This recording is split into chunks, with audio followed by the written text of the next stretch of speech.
அனைத்து ஏகியூப் டிவி நேயர்களுக்கும் அன்பான வணக்கங்கள். அமெரிக்க அதிபர் டொனால்ட் டிரம்ப் ஈரான் மீது அமெரிக்கா மேற்கொண்டு வரும் இராணுவ நடவடிக்கைக்கு கூட்டாளர்கள் முழுமையாக ஆதரவு அளிக்காத நிலையில் நாட்டோ கூட்டமைப்பிலிருந்து அமெரிக்கா விலகும் வாய்ப்பை தீவிரமாக பரிசீலித்து வருவதாக தெரிவித்துள்ளார். நாட்டோவை காகித புலி என விமர்சித்த அவர், அந்த பாதுகாப்பு ஒப்பந்தத்தின் நம்பகத்தன்மை குறித்து நீண்ட காலமாகவே சந்தேகம் இருப்பதாகவும் கூறியுள்ளார். மேலும், அமெரிக்கா மற்றும் இஸ்ரேல் இணைந்து நடத்தி வரும் ஈரான் தொடர்பான போர் இன்னும் 2 முதல் 3 வாரங்களுக்குள் முடிவடைய வாய்ப்பு உள்ளதாகவும் அவர் தெரிவித்துள்ளார். அமைதி ஒப்பந்தம் இல்லாவிட்டாலும் போரை நிறுத்த முடியும் என்ற கருத்தையும் அவர் முன்வைத்துள்ளார். இதற்கிடையில் ஆஸ்திரேலிய பிரதமர் அந்தனி ஆல்பனீஸ் மத்திய கிழக்கு மோதல் காரணமாக உலகளாவிய பொருளாதார பாதிப்புகள் இன்னும் சில மாதங்கள் நீடிக்கும் என்று எச்சரித்துள்ளார். மக்கள் வாழ்க்கையில் ஏற்படும் சுமையை குறைப்பதற்காக பொது போக்குவரத்தை அதிகமாக பயன்படுத்துமாறு அவர் கேட்டுக் கொண்டுள்ளார். மத்திய கிழக்கு பகுதியில் பதற்றம் அதிகரித்து வருகிறது. ஈரான் மேற்கொண்ட தாக்குதல்களால் பல இடங்களில் தீ விபத்துகள் ஏற்பட்டுள்ளன.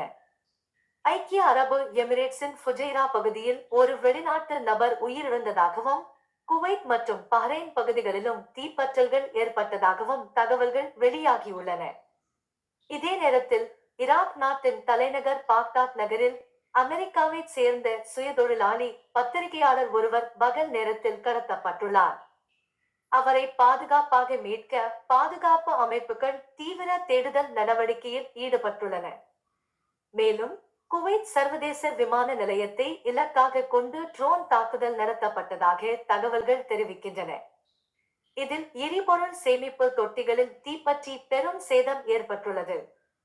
இவை அனைத்தும் மத்திய கிழக்கில் நிலவும் பதற்றமான சூழ்நிலையை மேலும் தீவிரப்படுத்தியுள்ளன. குவைத் சிவில் விமான சேவை துறை அதிகாரிகள் வெளியிட்ட தகவலின்படி, குவைத் சர்வதேச விமான நிலையம் மீது ட்ரோன் தாக்குதல் நடத்தப்பட்டதாக தெரிவிக்கப்பட்டுள்ளது. இந்த தாக்குதலுக்கு ஈரான் மற்றும் அதனை ஆதரிக்கும் ஆயுத குழுக்கள் காரணமாக இருக்கலாம் என அதிகாரிகள் கூறியுள்ளனர். அமெரிக்காவில் வேலை செய்ய விரும்புவோருக்கு முக்கிய தகவல் வெளியாகியுள்ளது.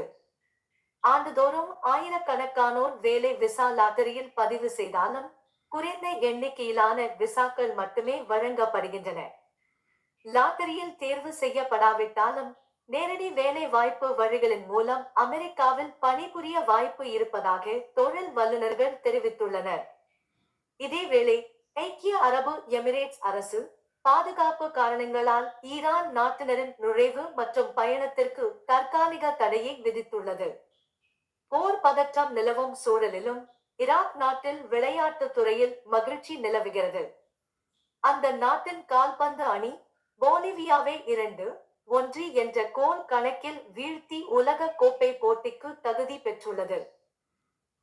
மற்றொரு முக்கிய அறிவிப்பாக, ஈரான் தேசிய பாதுகாப்பு அமைப்பின் தலைவர் புதிய விதிகளை பின்பற்றாத கப்பல்கள் ஹார்மோஸ் கடல் சுரங்க பாதையை பயன்படுத்த அனுமதிக்கப்பட மாட்டார்கள் என்று எச்சரித்துள்ளார். நீண்ட காலமாக இருந்து வந்த பரிவர்த்தனை முறையில் மாற்றம் ஏற்படும் என்றும் அவர் தெரிவித்துள்ளார். தொழில்நுட்ப துறையில் சீனாவின் முன்னணி இணைய பொழுதுபோக்கு நிறுவனம் கடந்த ஆண்டில் பல புதிய கண்டுபிடிப்பு உரிமங்களை பெற்றுள்ளது. இதில் பெரும்பாலானவை செயற்கை நுண்ணறிவு அடிப்படையிலான உள்ளடக்க உருவாக்க தொழில்நுட்பத்தைச் சேர்ந்தவை என தெரிவிக்கப்பட்டுள்ளது. மேலும், மின்சார வாகனங்களுக்கான பேட்டரி தொழில்நுட்பத்தில் புதிய முன்னேற்றம் ஏற்பட்டுள்ளது.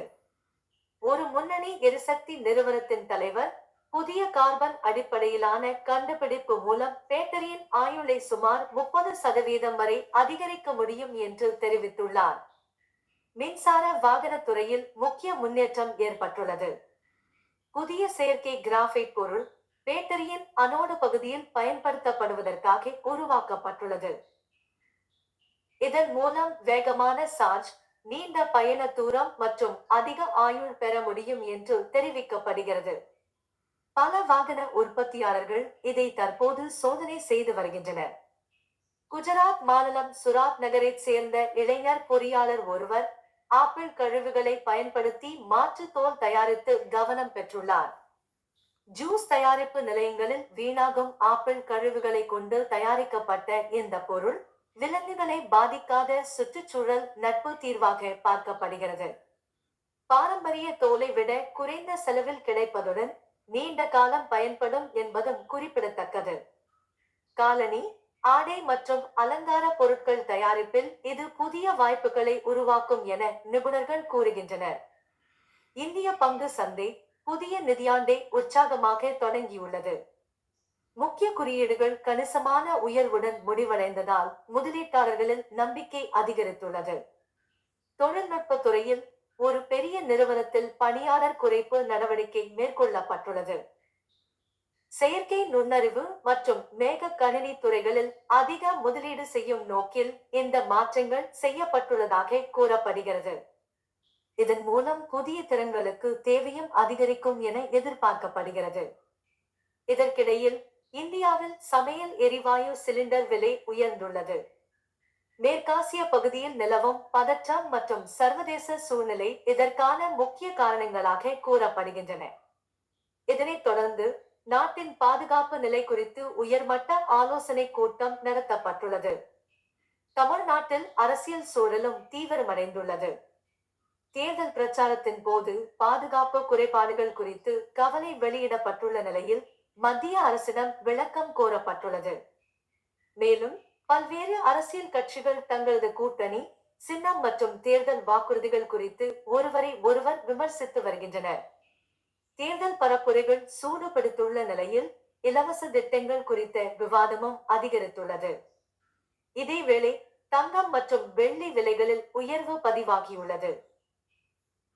கேரளாவில் நடைபெறவுள்ள சட்டமன்ற தேர்தலை முன்னிட்டு அரசியல் சூடு அதிகரித்துள்ளது. ஒற்றுமை ஜனநாயக முன்னணி ஆட்சியை கைப்பற்றும் என நம்பிக்கை வெளியிடப்பட்டுள்ளது. அதே நேரத்தில் தேசிய ஜனநாயக கூட்டணி பல்வேறு நலத்திட்ட வாக்குறுதிகளுடன் தேர்தல் களத்தில் ஈடுபட்டுள்ளது. பிரதமர் நரேந்திர மோடி ஏப்ரல் 4 கேரளாவில் தேர்தல் பிரச்சாரம் மேற்கொள்ள உள்ளார்.